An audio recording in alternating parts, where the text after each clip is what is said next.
you're going to see extreme volatility in things like the dollar, in dollar-based assets. But at the same time, China's got their own problems with their equity markets and, like you said, with devaluing yuan and their economy. So it's a back and forth thing that I think is going to stretch out over the next year or two before you see that time when gold really sees an all-out sustained advance and the dollar really starts to tank. A must-own gold stock. Head of Exploration is the man responsible for the largest gold discovery in history. Gold production will commence in the matter of weeks for this new company, headed up by an all-star management team. Their core project and mine was purchased by Barrick Gold at the height of the bull market in 2006 for $142 million. At the depths of the bear market, this management team swooped in and bought this project for $2 million last year. To learn more about this soon-to-be mid-tier gold producer with a cash cost estimated at a low $600 per ounce, visit crushthestreet.com/gold IPO. Hello, everyone, and welcome into crushthestreet.com. I'm Kenneth Amaduri, and lots to talk about today. I mean, we're seeing the stock market start to pull back here. A lot of interesting things happening with the Fed and their hawkish comments, the dollar strengthening, precious metals getting hit slightly here, and obviously the stock market indices pulling back as well. And we've had discussions about this in the past, and specifically with Eric Hadik of Inside Track Trading, who has actually been talking about May and what to expect in terms of these pullbacks. And in our past interviews, he's told us that we would see gold and silver go up to their peaks like we've seen. You know, gold hitting that 1300, 1310 range, and silver hitting 18 to 1850. And, you know, he's talked about these things, and obviously we're seeing the pullback here. I'm watching gold around the 1250 range at the moment, and silver around 1650 at the moment. So Eric Hadik of Inside Track Trading, 2016 will be the golden year for precious metals, gold and silver. And January was a big month, and he had talked about that. And it's just a lot to talk about today. But Eric, first of all, thanks for joining me. Oh, thanks for having me back, Kenneth. My pleasure. Eric, in our last interview, we discussed the significance of China and its movement as a larger power in the monetary system, positioning itself in gold, and of course what has been going on with the Shanghai Gold Exchange. And we know that China is still strongly tied into the U.S. current financial system, owning a substantial amount of treasuries. But as you put in our last interview, they will have that nuclear option to back the yuan with gold and completely disintegrate from the West if need be. Now, after the Fed minutes were released this week, the PBOC sent a loud and clear message to the Fed following their hawkish statements, with the second biggest daily devaluation of the yuan since the August collapse. Now, the dollar appreciated once again, and the markets were rattled. It is, as Jim Rickards has put it, a currency war. Let's start off here. What is your take on this? Well, I even went into this again in my last couple of monthly newsletters, Inside Track, and even my most recent one at the end of April, I was just kind of emphasizing the idea that this is it's a fierce competition, and you know, a lot of the hyperbole out there kind of makes it into a do or die. One nation needs to decimate the other in the next few months or year in order to be king of the hill. But as I put in my newsletter, you know, in order to be king of the hill, there still needs to be a hill to be king of. And so it's a competitive thing where, yes, China is trying to get a leg up on the U.S. and the West, but I don't think they're so foolish that they'd look to just destroy the entire system, because then what have you really gained anyway? So, I'm sorry, I didn't mean to interrupt you. No, go ahead. I was just going to ask, and maybe you were going to get to this, but what is the U.S. role? What will be the U.S. role as China rises in power? Well, I'm not so arrogant to think that I can really anticipate exactly what that would be, but I think it will be a struggle going on as China continues to make moves and give intonations that that they're trying to decrease the dollar's role in as global currency, and at least allow for a basket of currencies to overtake just the dollar. And of course that would then start to grant more influence to each of those nations involved in that basket of currencies. And that really is the next key fundamental event out on the horizon, is in October of this year when the yuan is finally integrated into the IMF's SDR currency calculation. And just like with the gold fix in April, when we were talking back before that happened, and I kind of stressed that I thought that it's just one of several steps China is taking, and that the likely result in the markets would be that gold and silver would see maybe a 1 to 2 week surge coinciding with that gold fix, and that would allow all of the Johnny-come-lately investors to pile in and think that this was the do-all and end-all for gold, and that would allow gold and silver to reach their 3 to 6 month targets, which we discussed back in February and March, 1310 in gold and 18 to 1850 in silver. Sure enough, the fix came April 19th. Gold and silver started to surge and carried through for a week or two, and right to those targets, where we're probably going to see a multi-month top be in place. But all that to say that China is continuing to push this overall agenda. The U.S. is responding, and I think that the U.S. has many subtle options that they utilize too, wielding influence on different things. And it's just going to be a back and forth battle. And I think that you're going to see extreme volatility in things like the dollar, in dollar-based assets. But at the same time, China's got their own problems with their equity markets and, like you said, with devaluing yuan and their economy. So it's a back and forth thing that I think is going to stretch out over the next year or two before you see that time when gold really sees an all-out sustained advance and the dollar really starts to tank. I think that's still out on the horizon a bit.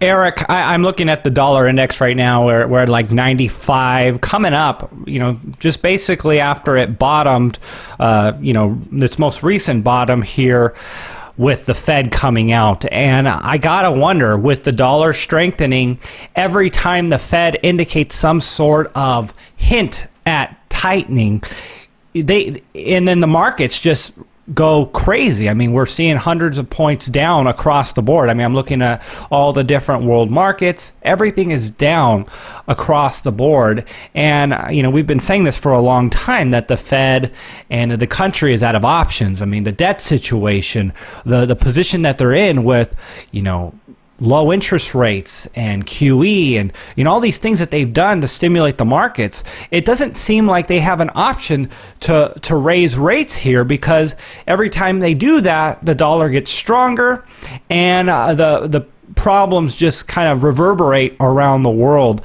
What are your thoughts on what will go on down the line here from a decision perspective from the Fed, and how that will trickle into the rest of the global markets? Are we going to just see the stock markets pull back here and the dollar get stronger in the short term? Well, yeah, I definitely, we were talking about some of these cycles and expectations over the last few months, but from the stock market perspective, late April through late June was the next bearish phase of my work, and the many of the indices topped right on that April 19th, 20th date that we discussed previously, what I call the date of aggression. and which has timed so many dramatic things in U.S. history and global history. But it's interesting to me that many of the markets peaked right in line with that as well, and corroborating my outlook for another sharp drop from late April into late June that could be very similar to the declines we saw in December and January, and also back in July and August of last year. In many ways, our markets are acting similar to how they did in 2000 to 2002, where the Dow is concerned. And that is that you'd see these 2 to 3 months sharp declines. They would retest and maybe slightly spike below a previous low, and just when all the bears were getting ready to pile on, the market would turn on a dime and then see a 1 to 2 month rally that recouped almost all of those losses. And that pattern went on for 15 to 18 months before the third quarter of 2001 came around and the market started to head lower, and then the events of 9/11 just corroborated that or kind of reinforced it, and you saw more of a sustained decline. But I think that that's the pattern I've been looking for in the equity markets, and there still is more of that to unfold. But I think what you're probably going to see is, just as we have seen, each time that the Fed starts to talk a little bit more hawkishly, the markets react. And one of these times, that reaction in the equity markets is going to drive the economy lower than they anticipate. And when it's all said and done, 3 to 6 months later, they'll be looking back and saying, well, we might not need to raise interest rates for a little while longer. And so I think that there's just this very elusive balance that they're trying to strike, and obviously they're walking a tightrope. So it's going to make for very interesting times in the coming months, but this is where the technicals have been so uncanny in anticipating much of this. One of the things I've been talking about the last couple months was dollar cycles, and early May of 2016 was the convergence of a lot of monthly, weekly, and even yearly cycles when the dollar was due for an important bottom. And sure enough, it spiked down in the first couple days of May, and then you get these fundamental factors corroborating that. And it's very much like, early May 2014 was when the dollar bottomed and took off against the euro. And early May of last year was when it set its lowest weekly close. And you go back even 5 years, early May of 2011 was the start of another big move in the dollar. So you have this very consistent pattern, and the cycles are really just a reflection of rhythms in the market, and it's up to traders whether they're going to pay attention to those rhythms or just ignore them because they don't know exactly what's driving them at that exact point in time. Eric, in past interviews and in the work that you write, you talk about the importance of food storage and how things are going to go here, in the future. And I wanted to ask you, because I had a recent conversation with David Kintieri of the Money GPS, and he says bail-ins are on the way. And it's basically going to be the masses who are, to a large part, impoverished, pinning the wealthy as the bad people. And the politicians and the media would be the ones really, really perpetuating this. And the masses ganging up on the wealthy, and the politicians and the government going after them in the form of bail-ins to bail out or to bail in the horrible situations, all the debt and all the problems, and basically to keep the central bank scam going, kicking the can down the road. So I want to ask you, what are your thoughts on this? Do you see this happening? Do you see bail-ins in the future for the U.S.? And do you think it's going to be everyone, or is it going to be possibly a portion of the population, kind of like class warfare going forward as this collapse kind of unfolds? Well, I think all you have to do is look at this whole U.S. election cycle, and you can see that that's polarization is increasing, and that the class warfare is reaching a frenzy. So I do think it's inevitable that you're going to see that continue to increase. That's been going on for some time. It's just when times are good, that whole debate or that whole conflict is kind of lulled a bit, kept under wraps, and then when times are starting to struggle more is when you get it really heating up. And I think that with what I see in the markets over the next couple years, it's certainly going to lay the groundwork for another escalation in the whole class warfare. So yes, I would agree, and I think that governments are going to have no choice but to do those types of bail-ins, bailouts, and appease the masses, because it will be the only way to keep the peace. And whether or not that's in theory the best way economically and socially to govern, really at that point doesn't matter, because it's choosing the lesser of two evils at that point, and in many respects we're so far down the road, that can has been kicked almost to the end of the road. It's eliminated most of the choices. I can't imagine a situation where the government and central banks are doing these sort of things and there's any faith in the currency. And I would imagine there would be a lot of propaganda pumping into the system to keep this going, because if you just explain it for what it is, it would sound ridiculous and unsustainable. And even the way it is now, it's very unsustainable. And the collapse is inevitable. And all they do is just try to keep things all together. Keep the house of cards propped up for as long as possible. But with that, in conclusion here, let's talk about gold and silver. We talked about what they've done. Are we going to see them continue to pull back here and hit some key targets and then launch forward in the future here throughout the summer and into the end of the year? Absolutely. That's what my outlook remains. It's what it was coming into the beginning of this year, that really the very general outlook was for a 3 to 6 month surge to confirm that the tide had turned and that gold was in the early phases of a new bull market, but that those advances would be limited.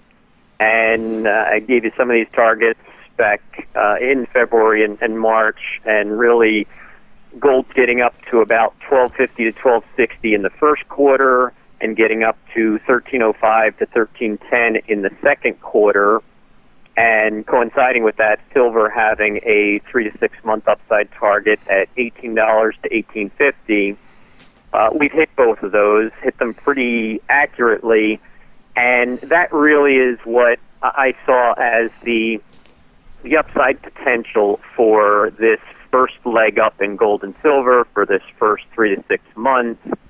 So I do think we're going to see a much increased volatility type of consolidation phase going on now for a couple months.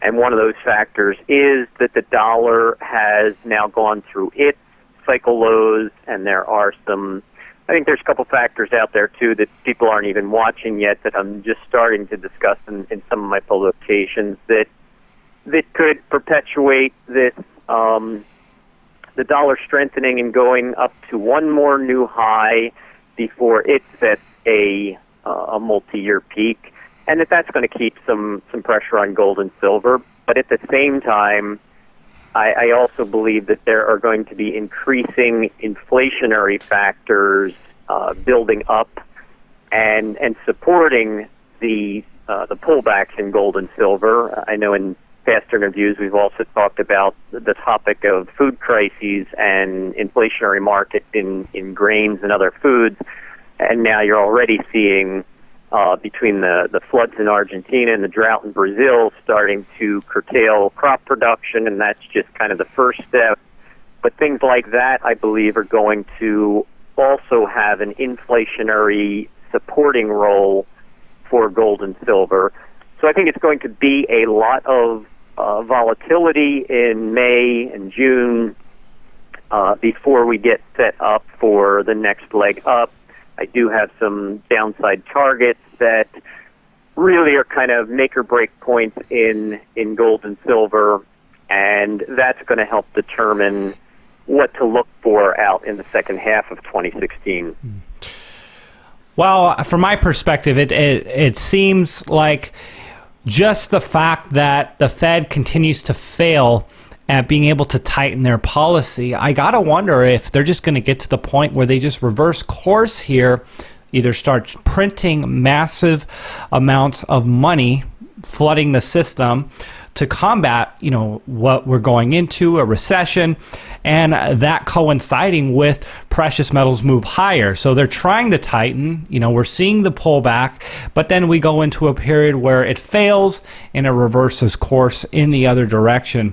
And I do see that as a very likely possibility, and it very much coincides with the cycles that you're talking about with what the work and the research that you do. So, Eric, if people want to learn more about what you do and just any final thoughts that you wanted to share today with the audience, where would they go? What would they find? And some final thoughts. Final thoughts are in line with what you're just saying, too.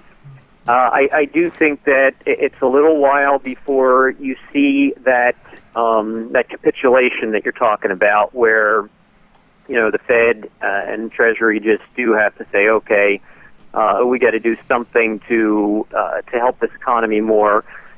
But you look at just where we are with an election cycle, and in most cases, they're able to delay things beyond that election cycle. If things turn too bad right now, wouldn't look real good for the administration, wouldn't look good for the candidate that's closely linked to the administration. And so you're likely to see as many Band-Aids as possible put on the market into late 2016.